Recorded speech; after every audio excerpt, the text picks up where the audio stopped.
Con motivo del tercer informe de gobierno del gobernador Cuitláhuac García Jiménez, hoy vamos a platicar con el secretario de Desarrollo Agropecuario, Rural y Pesca, Evaristo Bando Ramírez, a quien le agradezco para que nos platique de todas las acciones que se han desarrollado este año, atípico por la pandemia. Bastante. Pero bueno, finalmente no dejó al campo que se parara nunca. Bienvenido de primera cuenta. Muchas gracias, muy a gusto de estar aquí platicando contigo.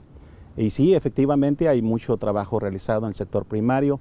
El sector agropecuario como tal creció el primer y segundo trimestre de este año con respecto al año pasado de 5.7 a 6.9%, y eso significa que la actividad económica primaria creció sustancialmente.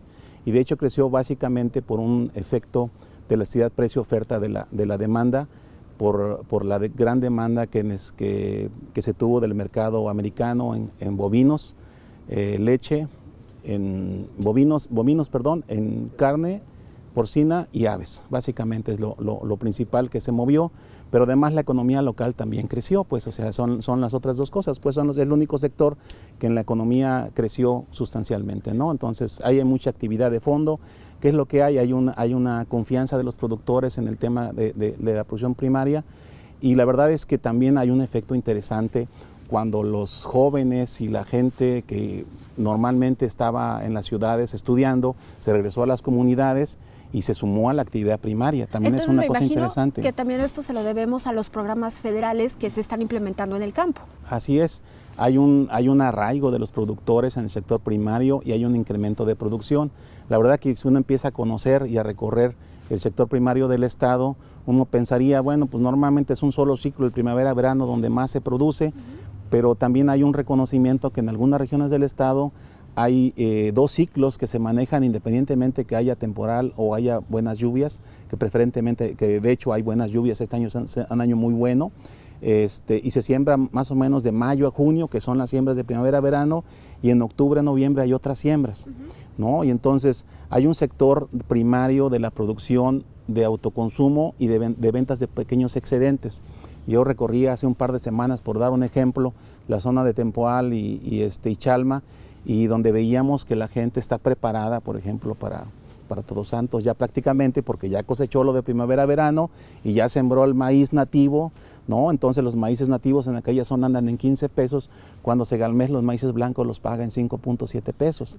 Entonces es muy bueno. O sea, ¿qué significa eso? Que la economía de la producción primaria creció sustancialmente y la gente se mantuvo en sus comunidades y enfrentó este reto de aparente aislamiento, pero que en las comunidades les sirvió para seguir trabajando. Decía una señora, doña María Juanita, la verdad que de Tenesco, Chalma, decía, seguimos luchando, seguimos sembrando. Y ese es un tema que así está, pues, o sea, que la gente en el sector primario trabaja, pues, produce, y hay mucha gente buena que trabaja, produce, siembra, comercializa, y exporta, pues, tenemos muchos sectores productivos muy importantes. Por ejemplo, con relación a la pandemia, el año pasado, cuando empezó la pandemia, hubo una especie de transición de 1 mes y medio, 2 meses, donde los sectores exportadores del estado se vieron un poquito medio contraídos, pero sí, fue la reacción por el cierre. Lo lógico, porque no sabíamos qué iba a suceder. No sabíamos qué iba a suceder, claro. Entonces, ¿qué dijeron? ¿Sabes qué? Es para la exportación, para la producción, porque no podemos juntar gente. ¿Y qué pasó? Hubo una reingeniería de procesos y la gente, en lugar de meter 10 trabajadores que tenían que acomodar los limones, por decir algo, pues metió 5 más espaciados o hizo más larga su cadena de procesado, y entonces a los 2 meses empezó otra vez el movimiento internacional. Pues al final del día solamente se adaptaron sin dejar de trabajar. Exactamente, entonces son los sectores que hacen crecer a Veracruz también. El sector limonero, que es un cultivo que ha crecido sustancialmente en el estado, que hoy día compite con la caña, con el café, con la piña, con el mango, pero sin embargo que ha crecido, que tiene un gran potencial de exportación, que habría que analizar un poquito para tomar un poco más de medidas desde el punto de vista económico de la actividad primaria, pero también hay otros como la piña misma, ¿no? Como la caña. La caña tiene, cuando menos, producimos el 35% de la producción nacional de la caña, y tenemos básicamente pues un 40% de productores de caña son veracruzanos, ¿no? Entonces esa economía sigue vigente, sigue pujante. Si hacemos estadísticas en la reconversión de la caña, nos vamos al tema del piloncillo y la verdad que el piloncillo se ha reconvertido también. Entonces, de hecho, perdón que lo interrumpa, tengo entendido que este es un sector que le ha preocupado mucho rescatar a este gobierno, que nuevamente se activa en los ingenios. Así es, a los ingenios y reconvertir la actividad, porque tenemos que hablar también de reconvertir la actividad en un manejo más sustentable. Un manejo sustentable que se refiere básicamente al manejo de los cultivos. Y entonces hoy día la actividad primaria en lo general depende de insumos externos, que estamos promoviendo como gobierno, que los productores también produzcan sus propios insumos, llámese fertilizantes, plaguicidas, herbicidas, con recursos locales. Y eso solamente lo hacen los técnicos, los médicos, los veterinarios, los agrónomos, los biólogos, o biólogas o veterinarias, agrónomas, que andan en campo trabajando con productor.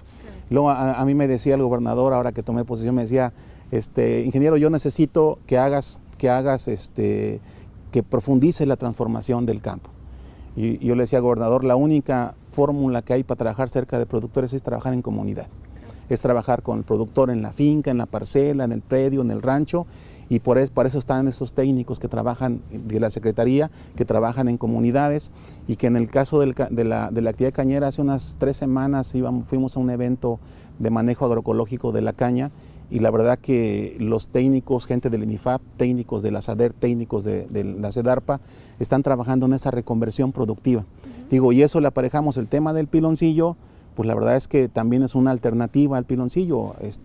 Ayer justamente nos pasaba un técnico de Playa Vicente, nos pasaba unas imágenes donde decía, mire, estamos seleccionando la mejor caña para hacer piloncillo, nos decía las variedades moradas. Y yo me quedé pensando, híjole, de eso no me acuerdo, pero les confieso que lo que hay son alternativas en el campo, pues, ¿no? Y que esa alternativa genera economía, genera progreso, genera transformación. Eso es muy importante lo que está diciendo usted, porque nos acaba de poner un ejemplo de cómo se está apoyando a la población más vulnerable, a que salga adelante, a que pudiera autoemplearse en algunos momentos o incluso trabajar en todos estos, en el caso de la caña de los ingenios, en fin, ¿no? De estas plantaciones. Sí. Y además hay alguna cosa bien interesante en este gobierno del ingeniero Cuitlahua García Jiménez. Una cosa muy, muy interesante es que estamos haciendo complementariedad de acción en las instituciones, las dependencias. Concurrimos. Uno de los temas más complicados en América Latina para los accionar de los gobiernos es cómo nos ponemos de acuerdo para actuar en el territorio. Y por ejemplo, la semana pasada que tuvimos la Semana de la Alimentación, el secretario de Sedesol hablaba del programa Prover y hablaba del trabajo de traspatio en los huertos familiares. Y ahí yo lo que hacía como secretario decía, mira, y entonces, secretario, esos 3 años te apoyamos con insumos para huertos.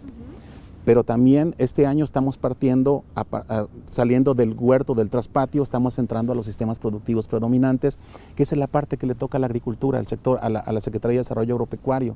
Entonces, por ejemplo, traemos un programa interesante con técnicos, con la Secretaría de Agricultura Federal, con la SADER, donde ellos tienen las herramientas metodológicas, nosotros contratamos a los técnicos, ¿no? Y lo interesante es que contratamos 100 técnicos para trabajar en estrategia, la SADER trae 146, entonces traemos 246 técnicos en territorio con la SADER, y nosotros contratamos 100 técnicos, de los cuales 50 hombres y son 50 mujeres, ¿no? Entonces tenemos equidad e inclusión también, porque eso es bien importante, tenemos que pregonar. En el campo pensamos en los hombres trabajando. Sí, así se le hace, siempre se le ha hecho, pues. Entonces son temas que tenemos que transformar, que cambiar, que mostrar, que se pueden hacer las cosas de manera diferente y sobre todo hacer las cosas cercano y justamente con los productores. Finalmente, secretario, lamentablemente el campo es un sector que ha sufrido por los fenómenos climatológicos. ¿Cómo se les está apoyando? Híjole, ahí hay un apoyo federal de 4,500 pesos por productor en el pasado huracán Grace que nos afectó, pero yo nada más quisiera hacer una anotación. Esa fue una gestión del gobernador, una anotación y yo creo que actuamos de una manera debida en previo al huracán, porque en realidad lo que hicimos antes fue comunicarle a los productores, recogiendo experiencias de Centroamérica, de Cuba, de Dominicana, que seguido les pegan los huracanes. Revisamos unos temas de gestión de riesgos y un día antes estuvimos avisando a los productores, por ejemplo, los pescadores, decíamos, oigan, la recomendación que el gobernador dio y que a través de la SEDARPA fue, guarden sus lanchas, guarden sus motores en zonas altas. A los apicultores dijimos, muevan sus colmenas, hagan la transhumancia que es común en la apicultura, muévanla de la zona donde va a pegar el huracán. A los ganaderos de especies menores, métalos en corrales no tan amontonados para que no haya problema, amarren las láminas.